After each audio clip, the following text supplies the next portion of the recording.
ناظرین آداب، خاص ملاقات میں آپ کا خیر مقدم ہے۔ آج ہمارے ساتھ موجود ہے بات چیت کے لیے مظفر حسین بیگ۔ مظفر حسین بیگ ریاست کے نائب وزیر اعلیٰ بھی رہ چکے ہیں، فائنانس منسٹر بھی رہ چکے ہیں، پی ڈی پی میں کافی اچھی پوزیشن پہ رہے ہیں۔ آج ان سے بات چیت کریں گے کہ جو کچھ دنوں سے جس طرح کی سیاسی ہلچل دیکھنے کو مل رہی ہے جموں کشمیر کی، اس پر بات چیت۔ بیگ صاحب، آپ کا بہت بہت استقبال کرتے ہیں۔ شکریہ۔ اس سے پہلے کہ ہم بات آگے بڑھے، باقی مدوں پہ بات کریں گے، ایک سوال جو مجھے لگتا ہے بہت ضروری ہے آپ سے پوچھنا کہ کیا آپ ابھی پی ڈی پی میں ہی ہیں؟ ہاں، میں پی ڈی پی کا پیٹرن ہوں، اور ابھی تک تو میں نے اپنے آپ کو پی ڈی پی سے ڈس ایسوسیٹ نہیں کیا ہے، کیونکہ ہمارے کئی ساتھی ہیں جو ہیں وہ جیلوں میں بند ہیں، اور جب تک وہ چھوٹیں گے نہیں، ان سے مشورہ نہیں کریں گے تو کوئی دوسرا قدم اٹھانا جو ہوتا ہے وہ ڈکٹیٹرشپ ہوتا ہے، یا وہ خود پرستی ہوتی ہے۔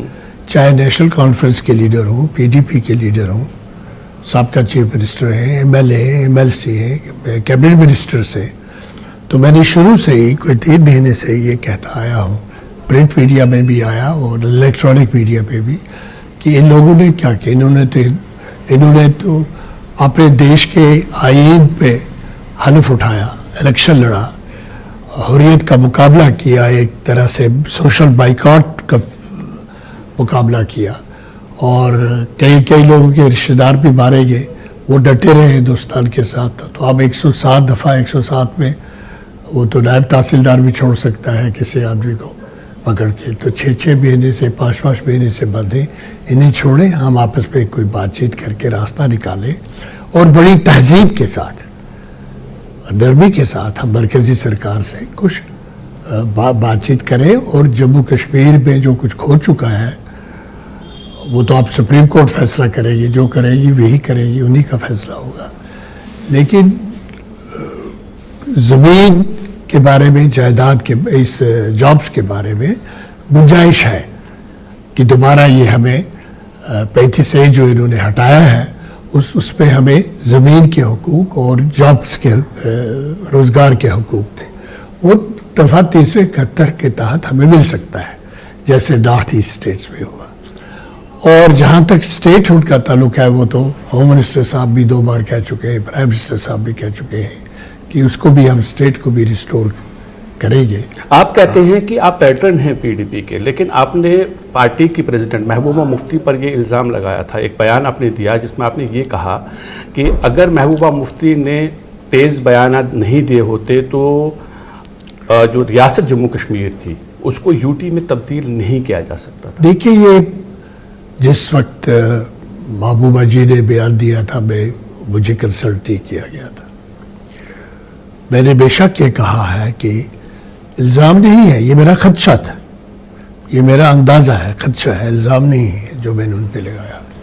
میرا یہ خدشہ تھا کہ ان کے اس بیان سے نہ صرف مرکزی سرکار بلکہ بھارت دیش میں رہنے والے جو میجارٹی لوگ ہیں، چاہے وہ کسی بھی مذہب سے تعلق رکھتے ہوں، ان کو بڑا صدمہ پہنچا ہوگا کہ جو چیف منسٹر بنے، جن کے والد صاحب چیف منسٹر بنے، جو ہمیشہ 26 جنوری کو اور 15 اگست کو جو جھنڈا چڑھاتے ہیں، وہ یہ کہیں گے کوئی اٹھانے کے لیے نہیں ہوگا۔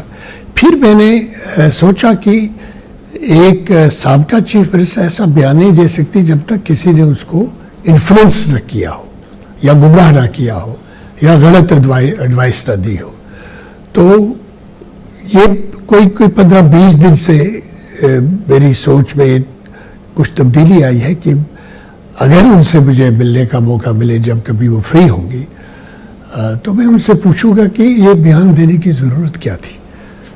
ہم تو کھلا ہندوستان کے آئین پہ ہاتھ رکھ کے ممبر بنتے ہیں، پارلیمنٹ کے، اسمبلی کے منسٹر، چیف منسٹر بنتے ہیں، 26 جنوری 15 اگست کو جھنڈا لہراتے ہیں۔